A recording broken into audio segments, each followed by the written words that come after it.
going to talk about two areas that are related, and they're long-term EoE unmanaged symptoms, and also deal with the complications of stricture and food bolus obstructions, and possibly perforation as well, just so that you're aware. I have a wide area of conflicts of interest because I will work with anybody that is interested in helping patients with EoE.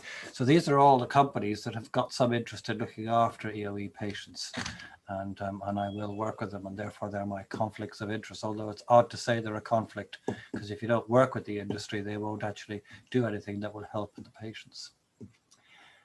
And the main symptom that we're dealing with in terms of long-term symptoms are, of course, solid food dysphagia. If you could swallow your meals comfortably and go out to a restaurant and eat normally, then Bob's your uncle, you wouldn't have a problem.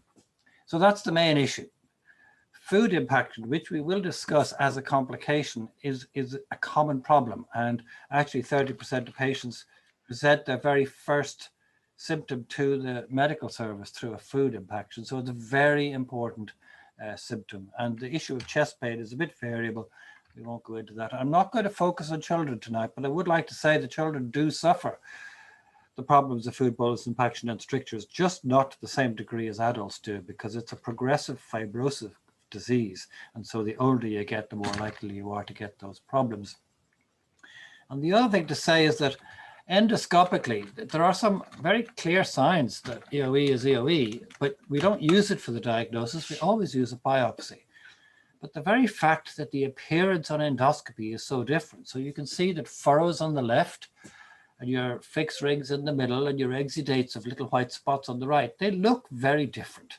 And it is an unknown factor about eosinophilic esophagitis, is how these different manifestations of appearance impact the way patients suffer their symptoms. I'm quite sure that people with fixed rings have more trouble with medications because they're more fibrotic and they're less likely to respond to therapies, but it's not well described in the literature. And at the moment, we don't use endoscopic appearances as defining how we should treat our patients. I believe in the future we might achieve it, but there is variation in how EoE affects patients, and therefore there's no one recipe that fits everybody.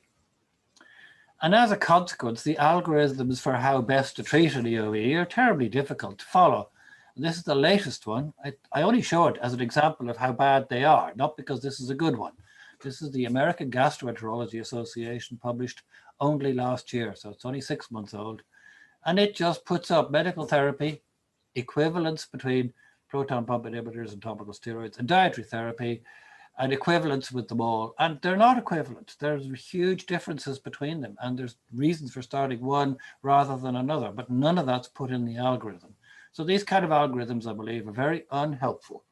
And so we need to have a more detailed understanding of individual patients' needs, aspirations, and their own issues before making decisions about their therapy. And I imagine I'm speaking to the converted in that respect, as you will all have perhaps suffered from a medical approach that's very algorithmic and not specific to a patient's needs. So in terms of a long-term treatment, the issue is, how well did your initial choice work? And the initial choices are dietary exclusion, proton pump inhibitor, or topical steroid. And I'm going to only talk about a dedicated esophageal preparation of topical steroid today when I talk about topical steroid, because that's what we have in Europe. I am aware there's a possibility that we could be having people from outside Europe on our webinar this evening. So if you're from North or South America, you may not have a licensed dedicated esophageal preparation of topical steroid. And I'm quite happy to discuss the differences between what you've got available and what we have during our discussion. Now, I'm only focusing on long-term issues, so just bear that in mind. And with dietary exclusion, most successful long-term diets are where a small number of food types need to be excluded. So if you've gone on a 6-food elimination and you need all 6 foods to be eliminated to be well, you're highly unlikely to maintain that for more than 12 months. In the clinical trials, people who are needing to exclude 6 different foods all failed to maintain it because it's just so hard to follow it. it's very hard to maintain a healthy diet. It's very unsociable. It's just so difficult to follow. So if you're one of the lucky people, and about 30% of people who try a diet are only allergic to the milk and wheat or sensitive to the milk and wheat, those are easy to follow. And if you're a two-food successful eliminator, then you're very likely to maintain that in the long term, and that's a great solution for you. Unfortunately, it's probably less than 10% of the total, but it is good if it works for you. Proton pump inhibitors, which are drugs that are normally used to treat acid, treat eosinophilic esophagitis in a different way, mostly by inhibiting the eosinophils moving into the wall of the esophagus. And they're only partial inhibitors, so they work in a minority. In the latest European data, and I've not put up references here, but there's good references for them, only about 40% of patients given a PPI will there be reduction of eosinophils and resolution of symptoms. And in American data, it's only 25%. So if you try a PPI, which is worth doing because they're cheap and easy to follow, you have to have a checkup because they often don't work. And in particular, they're not that great at managing stricture. So if you already have a stricture, they just won't work. And I would just say to you that something else needs to be considered. The long-term side effects of PPI really are not a great concern. There's an awful lot made about long-term side effects of PPI, but in the balance of things, their risks are very small relative to the good they do for acid-related disorder. If they work for EoE, then that's fine.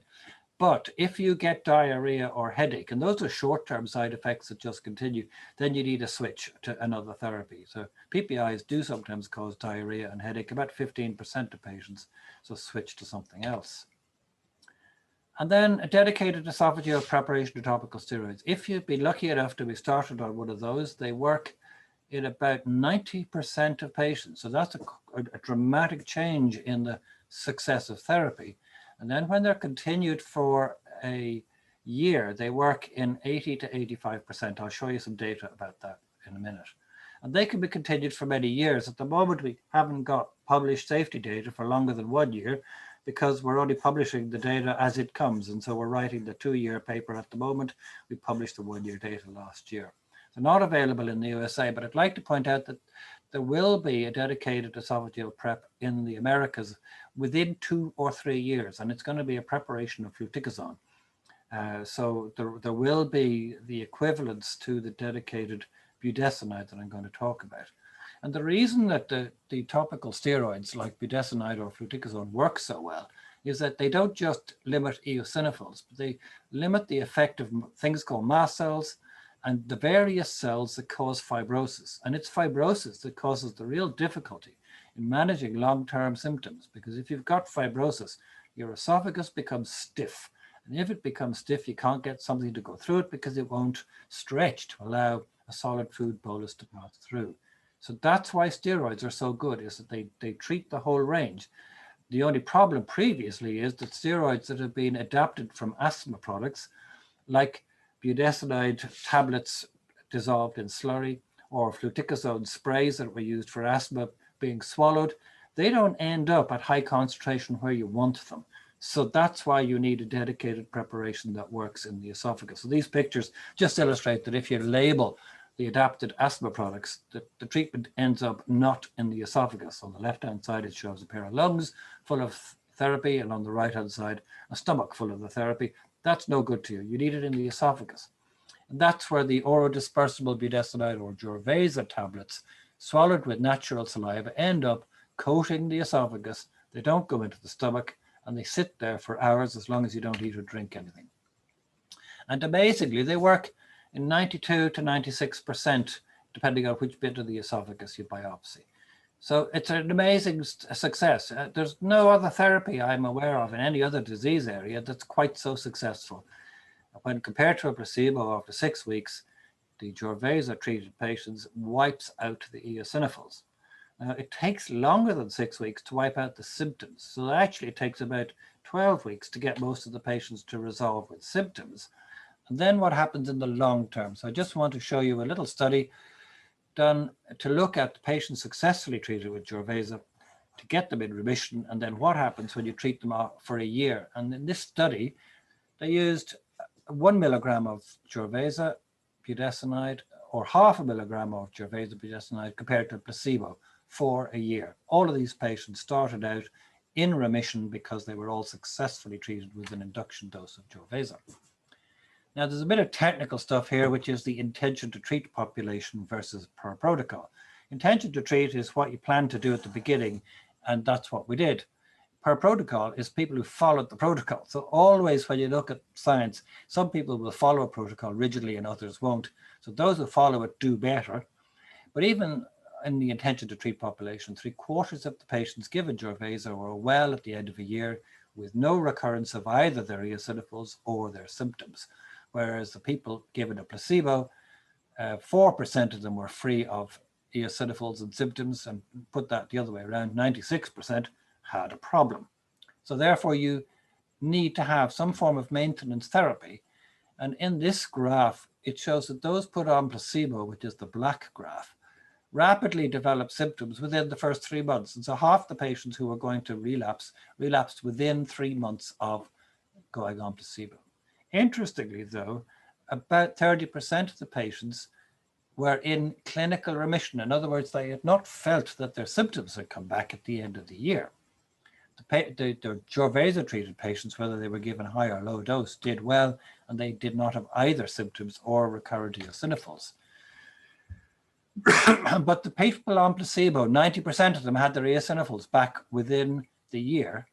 Only 10% of the budesonide treated patients had their eosinophils back, but they were the ones who had forgotten to take their tablets because they were so well, they thought, oh, I don't need this anymore, and they just gave up. So that's a problem with a successful therapy. You do need to continue it.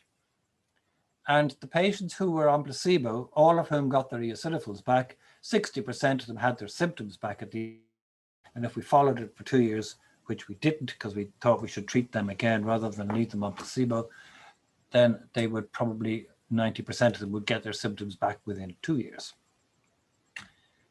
So when you treat somebody long-term with a dedicated topical steroid like Gervaisa, you continue to improve the quality of life, which is what the blue 9.4% increase in quality of life score is. Quality of life score didn't go up quite so much in the lower dose because it's not quite so good at treating fibrosis. But if you're given placebo, you get worse, and that's very clear. And just the final slide on the long-term therapies, the Scottish Medicines Consortium, which is the only official body in the UK that have done an assessment of Gervaisa, have given it their approval for long-term medication as well as induction of remission. So that's what I want to say about long-term therapies.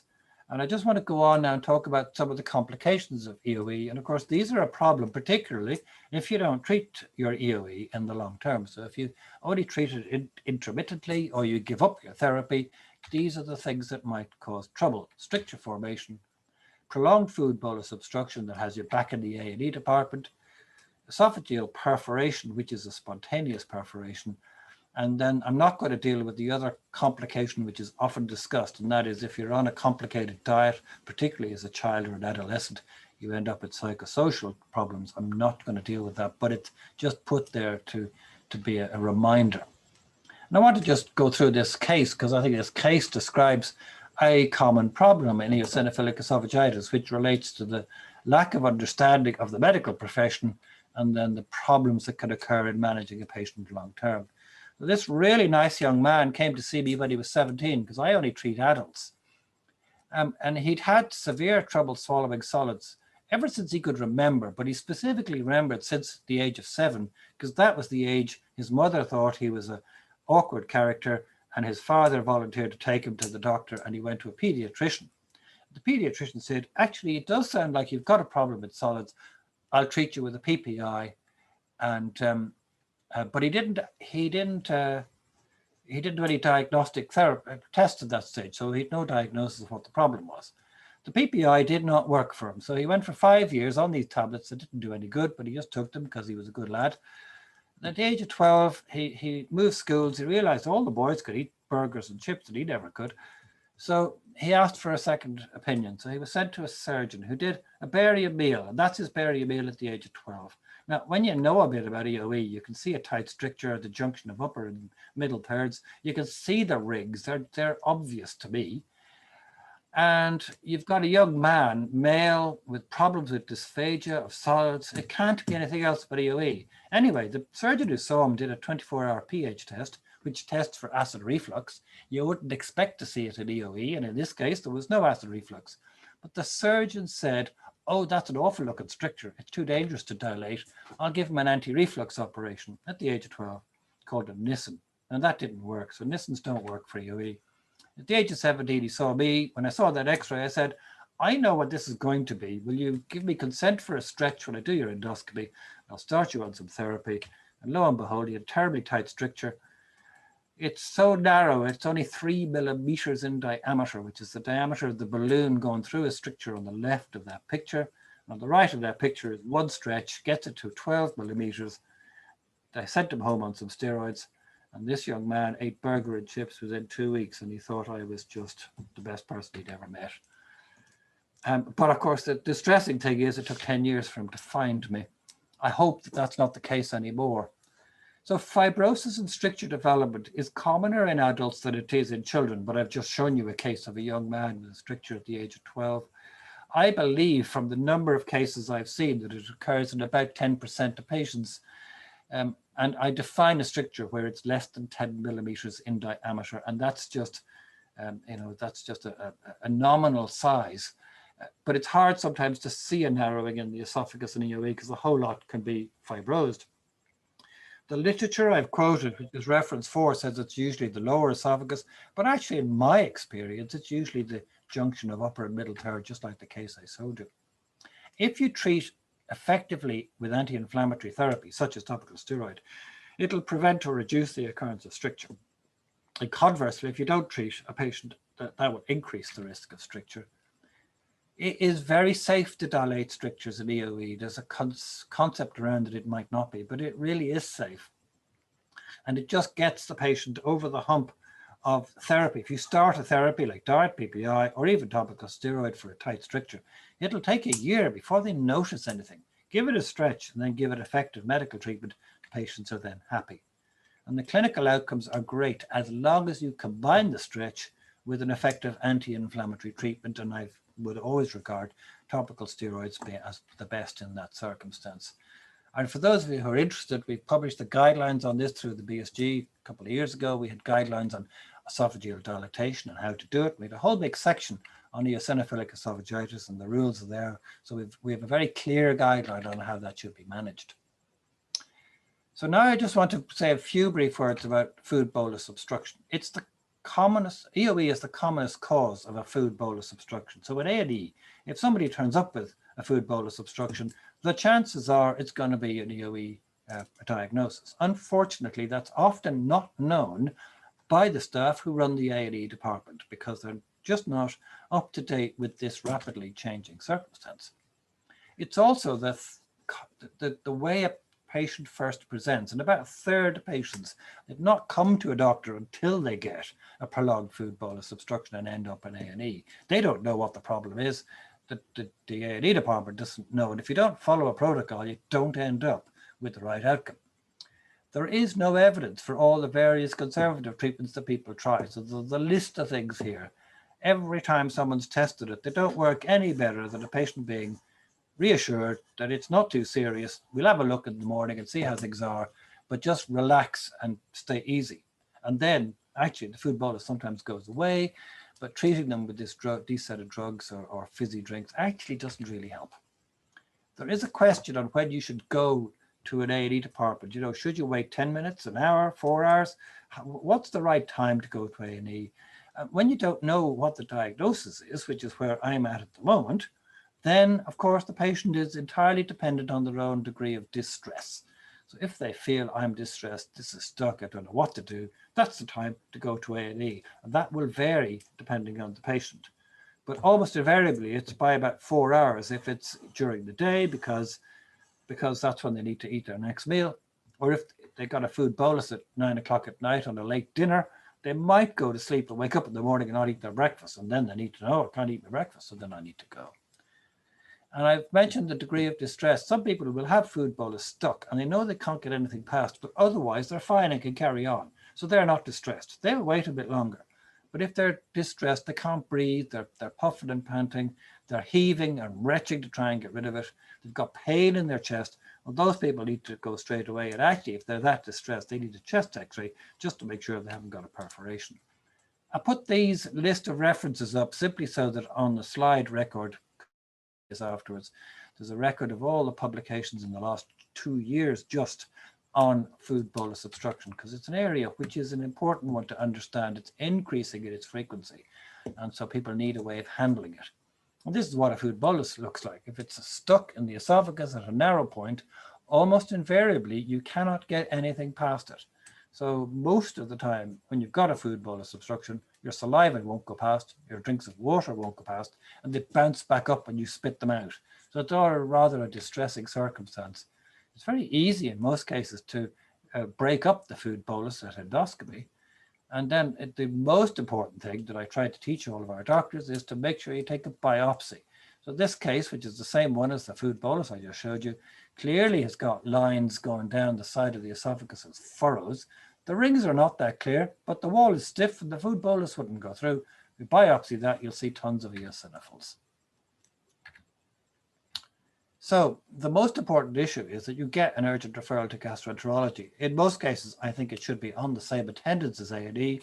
You should go on the next endoscopy list and have your bolus removed and your biopsies, rather than get sent home, because that's no good, because it never gets done if that's the case. And I encourage the endoscopist to always take a biopsy at the first endoscopy, because if they say, oh, I removed the bolus, you have to come back and have some tests, the patient almost invariably is a 16-year-old boy who says, oh no, I can't be bothered with that, I won't come back. And then they only come back when they get their next food bolus obstruction. A bit frustrating from my point of view. So the therapy is both removal of the food bolus and, having taken the biopsies, then you start the anti-inflammatory therapy. And if I saw a picture like I just showed you, I always start them on the Jorvesa straight away. And then I see them in outpatients 2 weeks later and say, yeah, here's your diagnosis. This is why I started you on this therapy. This will work well for you. You might need a stretch. I will need to check you out. But it's really important that all the patients after a food bolus get an outpatient appointment. And that goes for whether it's your very first one or your second or your fifth. But if it's your fifth food bolus obstruction, there's a problem. You needed a dilatation and it obviously hasn't been done. And you have to be on effective maintenance therapy. But briefly, I just want to talk about perforation of the esophagus. Few of you will have experienced this, although perhaps some of you have. Eosinophilic esophagitis is now the commonest cause of esophagus perforating. And perforation means where a hole is in the wall and stuff from inside the esophagus gets out. And in the EoE, it's usually air or fluid. It's not usually the whole dinner in the chest. I used to think it only occurred in adults, but there's a lot of recent cases described in children. There is a historic issue where in the old days, perforation of the esophagus was gorging yourself on too much food and having a rip in the lower esophagus when you vomited. That's called Boerhaave syndrome. That is not the same as EoE. You don't tear your esophagus in EoE because you vomit. You tear because your bolus is stuck and the pressure in trying to move the bolus tears the esophagus. That's a very different circumstance because the bolus doesn't create a long tear, usually creates multiple small little tears. And when you have this old-fashioned Boerhaave's, half the patients die from their perforation. I'm glad to say that doesn't happen in EoE. They're usually multiple small perfs. Surgery is rarely needed, and there's never actually been a patient reported as dying yet in the published literature. Now, the published literature doesn't tell the whole story. There might have been one, and it's not been, people were too embarrassed to say, but 0 out of 85 patients in the literature isn't too bad. Much better than the old-fashioned Boerhaave's. And it needs to be managed by a team of people with lots of x-rays, what we call conservative management, which means you don't usually need an operation, sometimes tubes to drain it either through the nose or in the chest. And so there we go. That's my quick whiz through long-term management of EoE and the problems and complications that occur if you don't manage your EoE successfully in the long term. And of course, I haven't said that the commonest outcome of not managing your EoE successfully from a medical point of view is you just continue to suffer and you continue not to be able to eat your meals, not to be able to go out socially to enjoy social meals. Not that any of us can in the COVID, but we'd like to when COVID restrictions are over.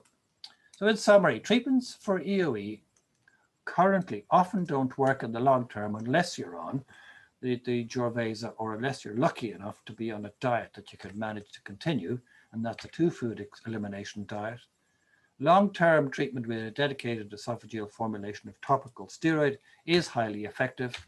And I've talked to you about the complications of stricture, food bolus, and perforation.